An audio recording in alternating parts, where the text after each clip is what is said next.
Então vamos lá, sejam bem-vindos a mais essa videoaula. Eu sou a professora Michele Carneiro e hoje nós vamos dar continuidade ao estudo da NR1. Para quem ainda não olhou os outros vídeos, eu estou fazendo um estudo passo a passo da norma e eu dividi ele em vários vídeos, e os outros vídeos eu vou deixar aqui na descrição, tá, desse vídeo. Então vamos lá. Hoje nós vamos falar sobre levantamento preliminar de perigos. Vamos começar por ele, tá? Porque eu vou comentar outros assuntos, outros itens também. Então vamos lá. O levantamento preliminar de perigos, gente, a norma diz que ele deve ser realizado dentro dessas circunstâncias aqui, que eu vou falar agora para vocês. Quais são essas circunstâncias? Antes do início do funcionamento do estabelecimento ou novas instalações. Quando houver novas instalações na empresa, deve-se fazer o levantamento preliminar de perigos. Tá? Deve-se fazer também o levantamento preliminar de perigos em atividades já existentes. Tá? E você também pode fazer o levantamento preliminar de perigos nas mudanças e introdução de novos processos ou atividades de trabalho. Esse levantamento preliminar de perigo, gente, ele é a etapa inicial do gerenciamento de risco, já que a norma toda, praticamente toda, ela trata sobre essa parte de gerenciamento de risco. Foi uma das principais mudanças, que houve nessa norma regulamentadora, que ela vem descrever sobre o gerenciamento de riscos ocupacionais. Então, o levantamento preliminar de perigos é a etapa inicial, tá? E ele tem como objetivo identificar os perigos da organização e situações em que o risco ele pode ser eliminado logo, tá, gente? Sem a necessidade de você ter que fazer uma avaliação ou ter que fazer um plano de ação para que seja implementado. Não, é aqueles riscos e perigos que você identificou ali no seu levantamento preliminar e que já podem ser eliminados ou controlados, tá certo? A norma, gente, se vocês lerem a norma, acompanharem a leitura da norma, em nenhum momento ela estabelece que é obrigatório você utilizar metodologias de análise de risco quantitativa, certo? Ou mesmo essa questão de avaliação de frequência e probabilidade numa análise preliminar de perigo. Você pode olhar aqui, o item, ele vai até aqui, porque depois já entra na identificação dos perigos, mas em nenhum momento aqui ele fala que você tem que usar uma metodologia quantitativa numa análise preliminar de perigo. Não, tá? Você pode usar uma análise qualitativa, tá certo? Ela deve ser feita de forma rápida e simples, tá? Sem a necessidade daqueles itens que é exigidos aqui, por exemplo, na identificação dos perigos, que vocês vão já ver, tá certo?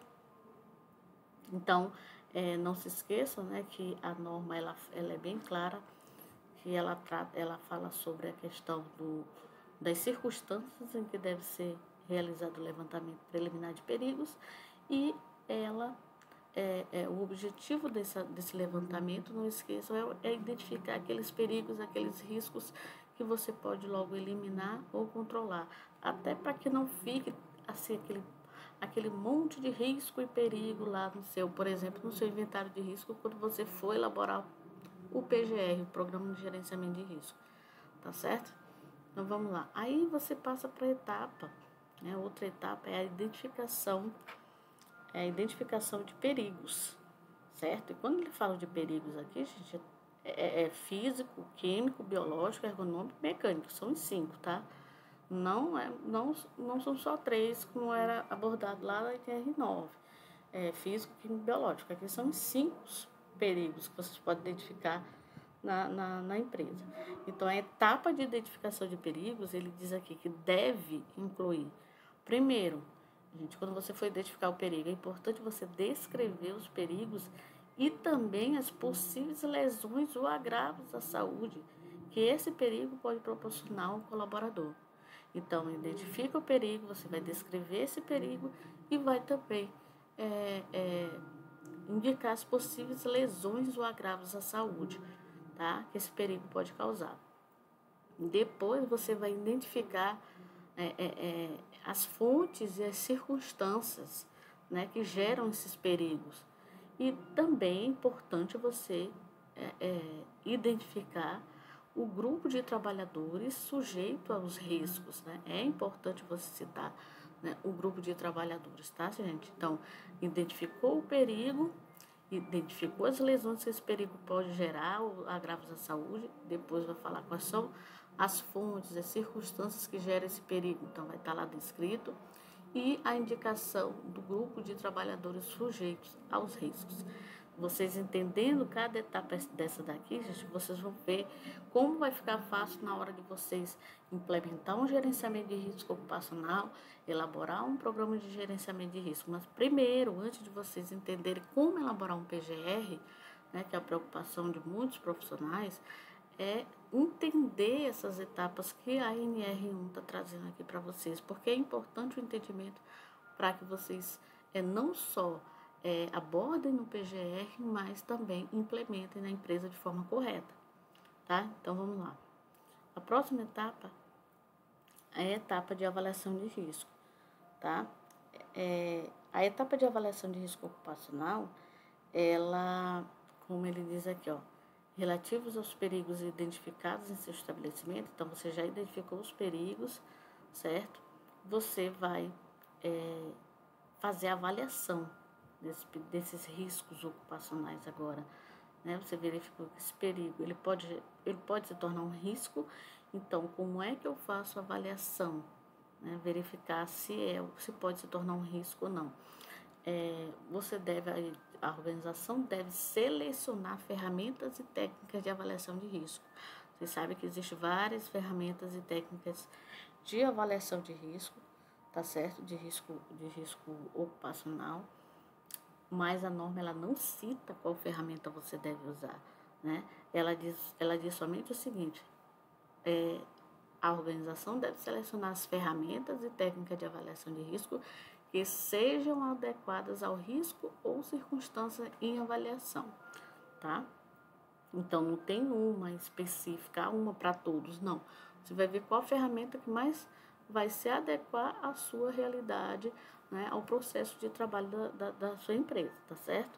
Por isso que é importante ter conhecimento dessas ferramentas e técnicas de avaliação de risco, tá certo? Porque é nessa etapa, gente, de avaliação que ela vai te orientar quais são os riscos que devem ser priorizados, tá? Na adoção das medidas de prevenção.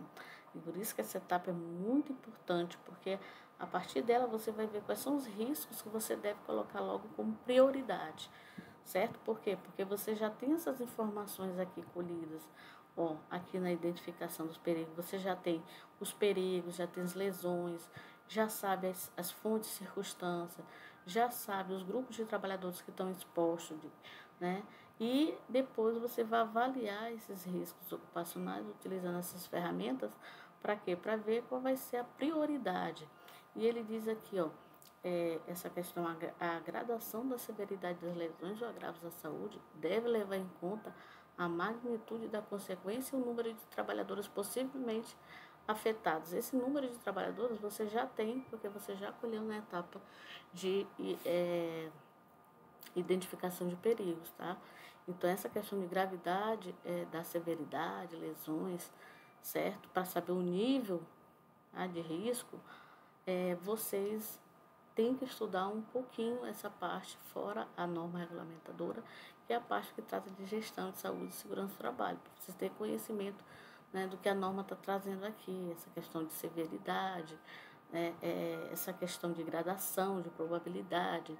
Então, isso a norma ela não vem tratando especificamente disso, ela só diz que tem que ter, que é importante ter, tá? Como ela fala aqui, ó, a gradação da probabilidade de ocorrência das lesões ou agravos à saúde deve levar em conta. Aí ela traz aqui o que você, quando você estiver fazendo a gradação da probabilidade de ocorrência de lesão ou agravo, você citou lá na identificação do risco, o que deve ser levado em conta?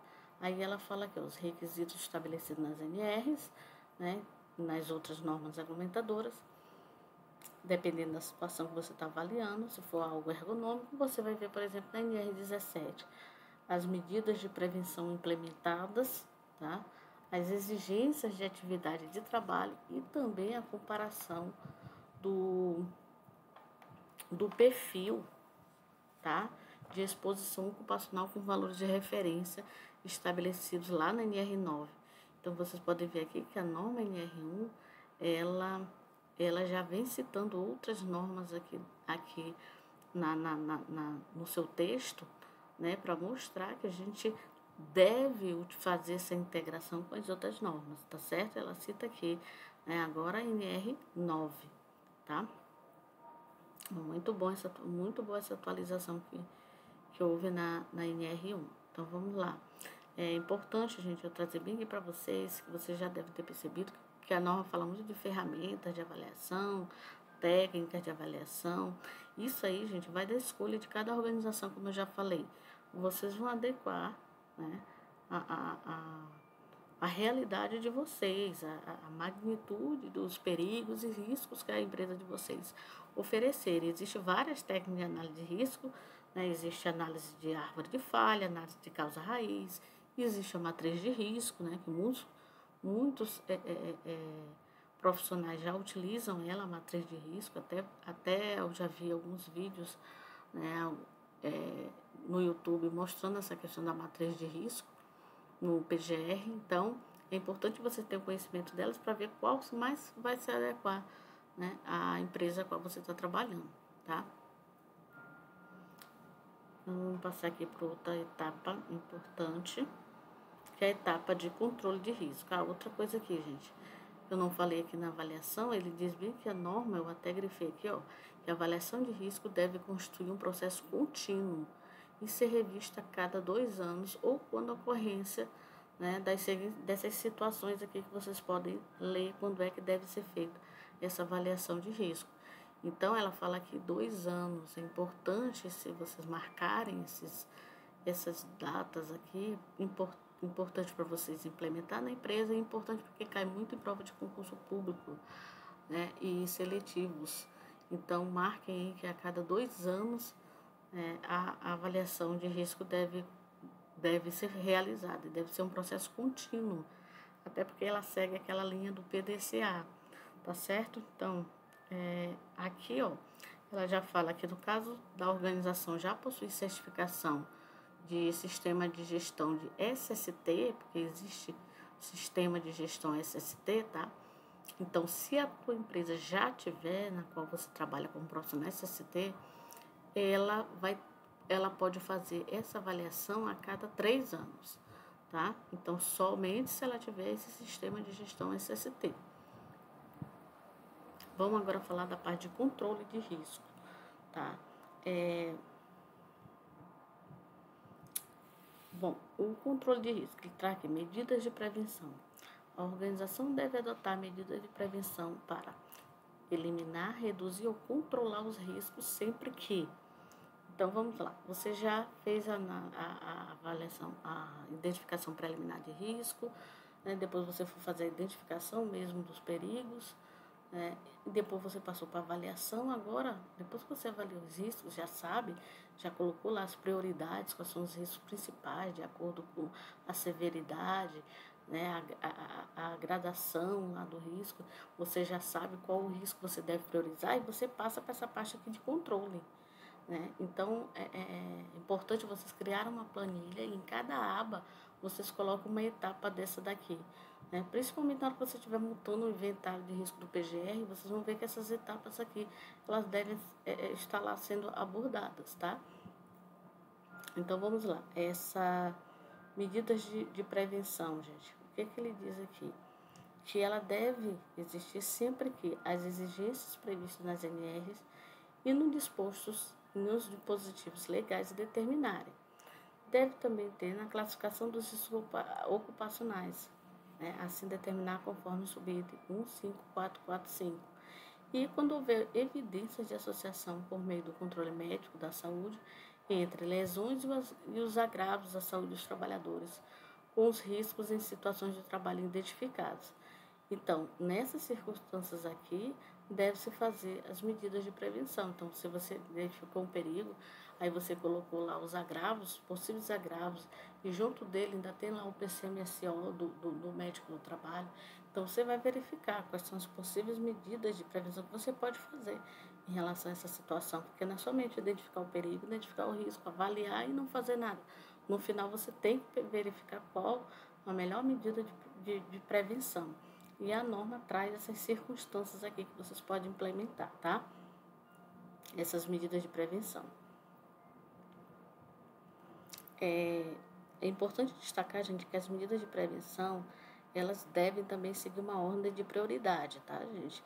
Em primeiro lugar, deve-se eliminar o perigo, tá? Não sendo possível, deve-se reduzir ou controlar o risco adotando medidas de prevenção, tá? Aí prevalecendo, claro, as medidas de proteção coletiva, né? Isso aí já é muito abordado dentro da área de segurança do trabalho. Só depois de você verificar as medidas administrativas, medidas de proteção coletiva, é que você vai pensar em medidas de proteção individual, tá certo? Bom, eu vou encerrar por aqui, porque na próxima aula, para a aula não ficar muito grande, eu já vim falando dessa parte aqui, que é do plano de ação, tá certo? Então, até uma próxima videoaula. Se vocês gostaram, deixa o like aí de vocês, né? Até para me motivar a fazer mais videoaula e essa videoaula chegar para mais pessoas. E também não esqueçam de se inscrever no canal se você ainda não é inscrito. Lembrando que eu vou deixar as outras videoaulas aqui abaixo para vocês assistirem, se vocês ainda não assistiram, tá? Então, até um próximo vídeo.